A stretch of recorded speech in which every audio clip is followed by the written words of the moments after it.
Good evening, students. আজি তোমালোকৰ কাৰণে মই আন এটা ভিডিঅ' লৈ আহিছোঁ আৰু মই আজি আলোচনা কৰিম প্ৰেজেণ্ট পাৰফেক্ট টেন্স।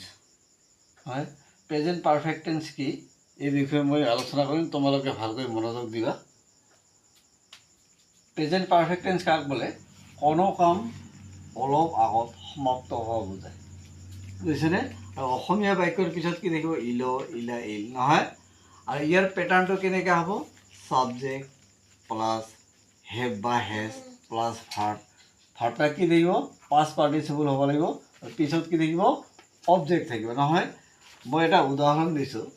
ছাপ'জ মই ভাত খালোঁ, নহয়? মই ভাত খালোঁ, নহয়? কি লিখিম? আই হেভ ইটেন ৰাইচ, নহয়? আই হেভ ইটেন ৰাইচ, নহয়? তেওঁ কলিকতালৈ গৈছে, নহয়? কি দিম? তেওঁ হি হেজ গান টু কলকাতা, নহয়? ছাত্ৰ ছাত্ৰীসকল, ভিডিঅ'টো ভাল লাগিলে লাইক, শ্বেয়াৰ আৰু কমেণ্ট কৰিব, লগতে ছাবস্ক্ৰাইব কৰিব। ধন্যবাদ।